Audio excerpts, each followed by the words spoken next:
Aus Kopenhagen in die Eifel. Casper und Michael sind heute bei uns von Volbeat. Welcome to our little living room. It looks very cozy. Yeah. Do you want? A little bit on the walls, but It's like. Do you feel like home? I counted. It's your 6th time here at Rock am Ring. Sixth time? Is it right? Yeah. You have to count I yourself. was just told 5 minutes ago, so yeah. How do you guys like playing here at Rock am Ring? First of all, we appreciate it. You know, Yeah. it's we are very humble about it. But you know, having the opportunity to be here for the 6th time, it's crazy.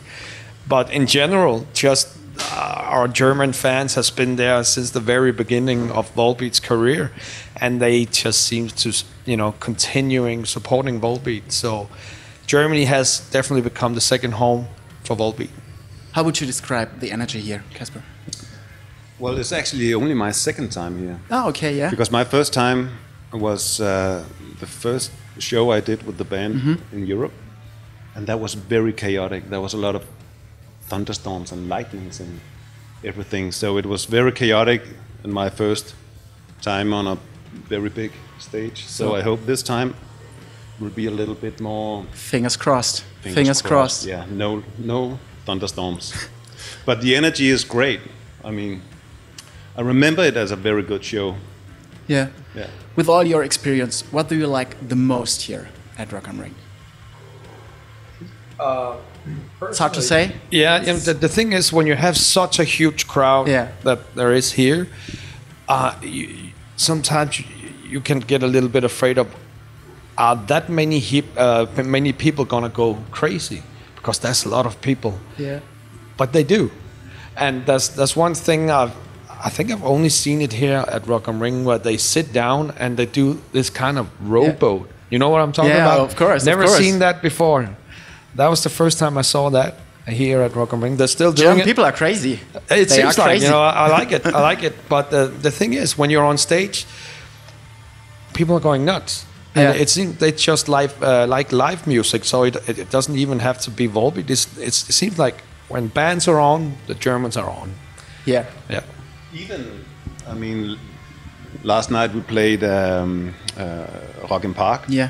And even when it was raining, it was pouring down, the fans was just still going crazy and singing along and stage diving. No, not stage diving, crowd surfing. You're back on world tour. How does it feel after this fucking pandemic break? How it feel to be out here again? Yeah, to be out there on the stage. It's the best feeling ever. Okay. You really found out during those 2.5 years almost how much you miss it. I mean, we were just doing nothing at home. It was great being with the family and everything, but slowly that lust for getting out and playing live again, it's just growing and growing. So it's really nice to be out here. Let's talk about your newest album, Seventh of the Mind. What was your inspiration for this album? Oh, you know, when it comes to me and writing music, I'm always inspired.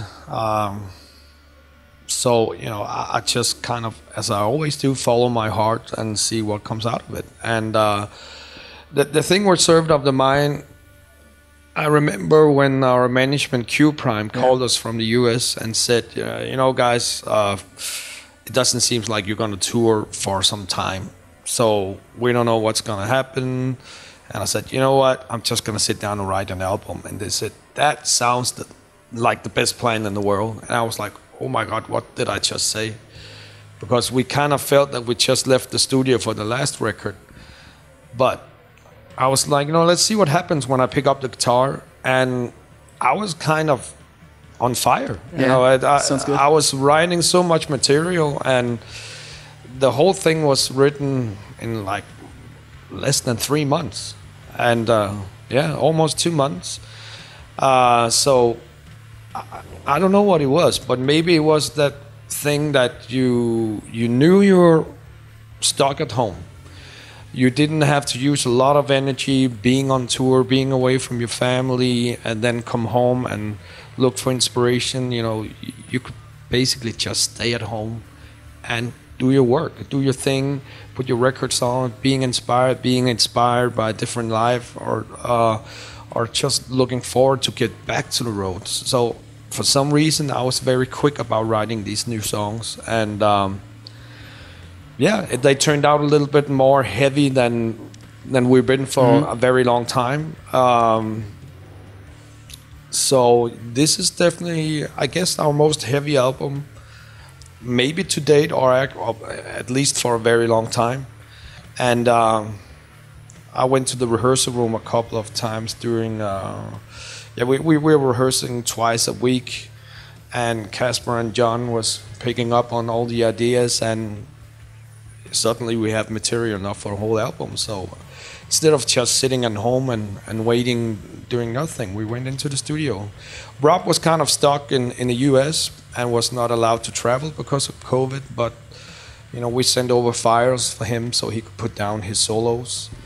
And we ended up only using like 2.5 weeks in the studio, and then everything was recorded.